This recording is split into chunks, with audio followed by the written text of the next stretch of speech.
ကျွန်တော်တို့ဒီ Tecno ကအသစ်ထွက်တဲ့ Watch Neo ကတော့ဗျာကျွန်တော်တို့ဈေးနဲ့စိတ်ဝင်စားဖို့တော်တော်လေးကောင်းနေပြီ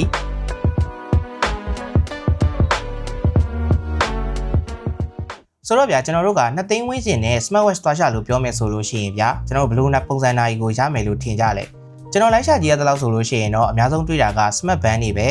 ဒီ Smart Band တွေကလည်းဗျာတော်တော်ကောင်းကောင်းလေးဆိုလို့ရှိရင်ဈေးက2သိန်းခွဲဝန်းကျင်လောက်ဖြစ်နေပြီ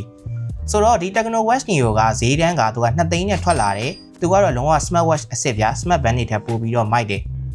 ဆိုတော့ဗျာကျွန်တော်တို့ဒီ Tecno Watch Neo ရဲ့ဒီဇိုင်းကိုကြည့်မယ်ဆိုလို့ရှိရင်သူကဈေးပိုကြီးရဲ့ပုံစံမျိုးလို့တောင်ထင်ရတယ်ဗျာ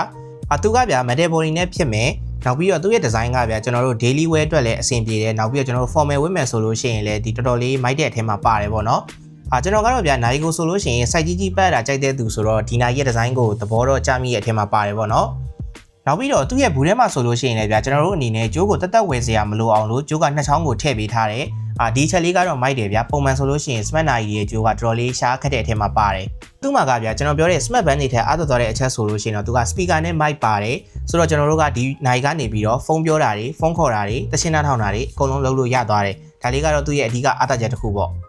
နောက်ပြီးတော့ဒီ Watch Neo ကတော့ဗျာသူက AMOLED display ဖြစ်မယ်သူ့ရဲ့ P brightness ကလည်းဗျာ1000 nit လောက်အထိဆိုတော့တော်တော်လေးလင်းတဲ့အထဲမှာပါတယ် AMOLED ဖြစ်တဲ့အတွက်ကျွန်တော်တို့က AOD တွေဘာတွေကလည်းသုံးလို့ရသွားမယ်သူမှဆိုလို့ရှိရင်ကဗျာ display ကိုကြည့်ရတာပိုပြီးကြွတက်နေအောင်လို့သူက 2.5D effect ရအောင်လုပ်ပေးထားတယ်ဗျာ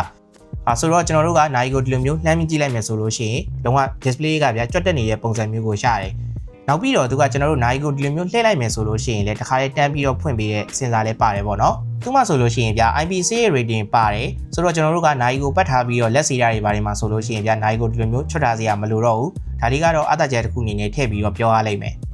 ဆိုတော့ဒီနိုင်မှာဆိုလို့ရှိရင် software ပိုင်းအရတော့ web page တွေကလည်းတော်တော်လေးစုံတဲ့အထဲမှာပါတယ်နောက်ပြီးတော့သူက AI နဲ့သုံးပြီးတော့လည်းဗျာကျွန်တော်တို့စိတ်ကြိုက် web page တွေကိုလည်းထပ်ပြီးတော့ဖန်တီးလို့ရသေးတယ်ဆိုတော့2သိန်းဈေးထဲမှာဆိုလို့ရှိရင် Tecno Watch Neo ရဲ့ build quality နဲ့ display ကတော့တော်တော်လေးမိုက်တဲ့အထဲမှာပါတယ်လို့ပြောရလိမ့်မယ်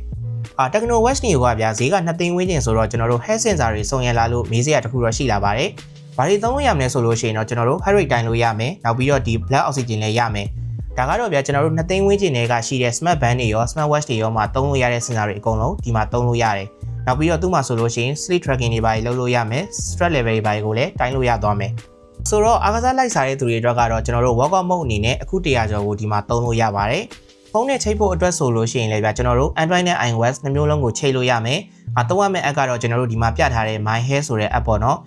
ဆိုတော့ကျွန်တော်တို့ဒီ Tecno Watch Neo ကအားခံလာလို့မေးမယ်ဆိုလို့ရှိရင်တော့ AOD ဖွင့်ပြီးသုံးမယ်ဆိုလို့ရှိရင်သူက3ရက်လောက်အထိခံမယ်ကျွန်တော်တို့ AOD ပိတ်ပြီးသုံးမယ်ပေါ့ပါသုံးမယ်ဆိုလို့ရှိရင်တော့4ရက်ကနေပြီးတော့10ရက်ဝန်းကျင်လောက်အထိအားခံပါတယ်နောက်ပြီးတော့သူ့မှာဆိုလို့ရှိရင်ဗျာအားသွင်းရတာက fully magnet ဖြစ်သွားပြီးပိုစည်းကြီးတဲ့နိုင်ကြီးမှာတွေ့ရတဲ့ပုံစံလိုမျိုးပဲဒီစင်းထဲမှာဆိုလို့ရှိရင်ကဗျာအများစုကဒီ2 pin ဆိုတဲ့ Poco pin တွေကိုသုံးတာပေါ့နော်ဆိုတော့နည်းနည်းလေးကြာလို့ရှိရင်ဒါလေးတွေကအားသွင်းရတာခက်တယ် Tecno Watch Neo ကတော့အဲ့လိုဖြစ်တာမျိုးတွေမရှိဘူးပေါ့နော်ဆိုတော့ကျွန်တော်တို့ overall ပြန်ပြီးပြောရမယ်ဆိုလို့ရှိရင်အကုန်လုံးဈေးတက်နေတဲ့အချိန်မှာဗျာဒီလိုမျိုးဘတ်စုံသုံးလို့ရတဲ့နာရီကဒီဈေးတက်2သိန်းနဲ့ထွက်လာတယ်ဆိုတော့ကျွန်တော်မြန်မာဆိုလို့ရှိရင်တော့ဗျာတန်လို့ပြောမယ်ဆိုလို့ရှိရင်တော့မှားမယ်လို့မထင်ပါဘူး